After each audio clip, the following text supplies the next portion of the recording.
That doesn't have much to do with this story. I just love it, and the music editing, no notes, it's perfect.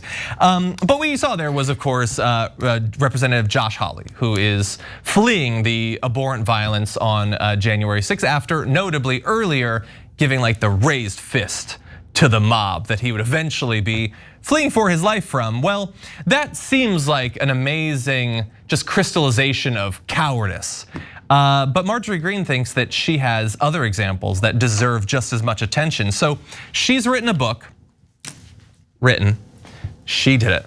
She sat down and she wrote it. She like wrote it out or typed it. It was her that did it. Incredible. Definitely, yeah, all the words. She wrote all of the words herself. She did that. Which is impressive for someone who can barely read. That's a good point, yeah. Anyway, the book is called MTG. Did you think at all of a real title? That's what you went with? Anyway, okay, whatever. Look, we don't have the book, but The Guardian has the book, and they're already publicizing some of the claims that she makes in the book. And so some of it has to do with yet more misinformation around what happened on January 6th. And it's opportunistic misinformation, as it so often is, because she is lying about what happened on January 6th specifically to make the Democrats look bad. So she says, describing January 6th, several of the Republican congressmen said, "We're going to stay right here and defend the House chamber." As they began barricading the door with furniture, I noticed not one Democrat was willing to stay to defend the chamber. So the idea there is, look at these cowardly Democrats. These like man's men Republicans are willing to stop, again, the conservatives on the other side of the barricades from coming through and killing people, but not the Democrats. The issue is that that's just not true, and we already know that it's not true, because in the wake of January 6th, there was a lot of attention paid to what was going on there, and we got the casual testimony of a lot of representatives who were involved in that. And so we know there were people like Representative Jason Crow, an Army combat veteran, who talked about what he got up to during that time. He said, I got into ranger mode a little bit. Most of the members didn't know how to use the emergency mask, so I was helping them get their emergency masks out of the bags and helped instruct a bunch of folks on how to put it on and how to use it. I wasn't going to leave the House floor until every member was gone. So I waited until we were able to get everybody out. Allegedly was the last representative out of the room. I guess in her defense, Greene didn't see that because she was already out of the room at that point. He was still waiting. But just like completely ignoring it. Now, he goes on and says, Marjorie Taylor Greene doesn't exist in the same reality as the rest of us. We've known that for some time. For those of us who were there on January 6th and actually defended the chamber from violent insurrectionists, her view is patently false. She doesn't know what she's talking about, which definitely seems true. And there are others. Raul Grijalva, we'll get to what he had to say, but like this is perhaps, I guess, the least important thing about what happened on January 6th is who had bravery, but she can't help but lie about it. So add this to the mountain of other lies that she has told about January 6th. Sharon, what do you think? She's very mean. I mean, she also called them fat, basically said they were out of shape, and old ageism too. They could not run fast enough to escape. They had bags over their heads because they were afraid of tear gas. It's just mean and stupid. It's just really stupid. What do you say about, is it in the fiction section? Is that how you get it? It's just not, she knows it's not true, okay? Stop calling people fat. It's in the trash fantasy section, like not even good fantasy, trash fantasy section. I can't believe it. I mean, I'm still trying to get over the fact that Marjorie Taylor Greene actually expects anyone to believe that she wrote this book. But whatever she's paying her ghostwriter. And yeah, she's like, why do we even listen to her? She's just like, what were they supposed to do?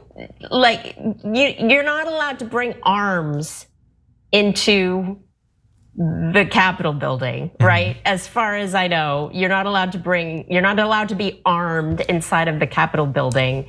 And so did she expect that they were supposed to just be like, put them up? Yeah. You know, some of these people that were coming in did have arms, and they had bear spray and batons, and they were like taking baseball bats to the heads of security guards and stuff. Yeah. And let's not forget, like there were guards that died.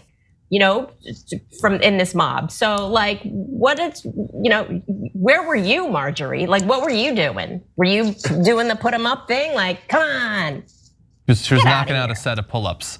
Yeah, the entire thing is ridiculous. And again, it's another demonstration, by the way, of what we constantly see and is not often pointed out, is the wanting to have your stupidity cake and eat it too on the right, where like they'll say COVID is a Chinese bioweapon. How dare the Chinese send a bioweapon to our shores? And then when it's here, what should we do to stop people from getting sick with it? Nothing. It's just why are you worried about it? Why are you talking about it? You want me to put on a mask just to avoid the Chinese bioweapon?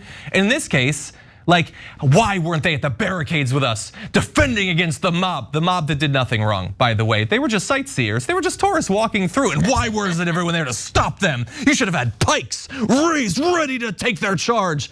They weren't doing anything wrong, though. They were just citizens who were concerned about the election.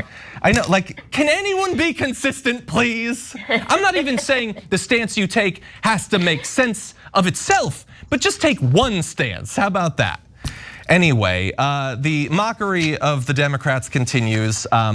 She says many of the Democrats obligingly put their gas masks on and some were lying on the floor, hysterical, describing a chamber in complete and utter disarray. Maybe they were on the ground because they were worried about being shot by one of these right wingers, maybe.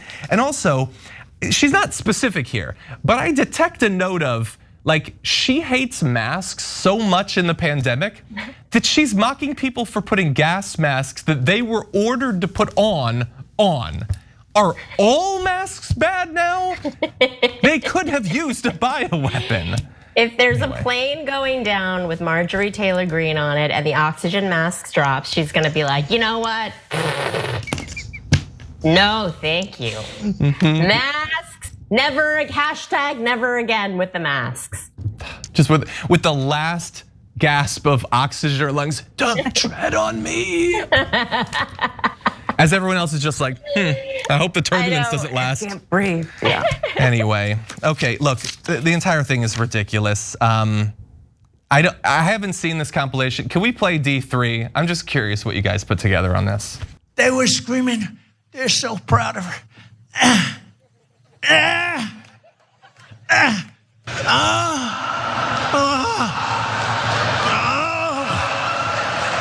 You can do it, baby. I love you so much.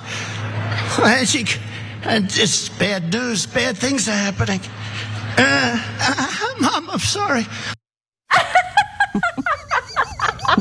Was that Marjorie Taylor Greene That was Marjorie, working yeah. out? Whoa, okay, somebody needs to teach this girl some form because her form, like, I don't know a lot about CrossFit or that, like, but I know, even I know enough that she was doing everything wrong. And girl, you're gonna hurt yourself. Yes, she is. Like, you are gonna hurt yourself. You're gonna pull something, you are not doing it right. I don't want you to be And that's attacked by the CrossFitters out there because the CrossFitters are a devoted group. And I will say, I don't know much about CrossFit. I'm told that they think that's the correct way to do it.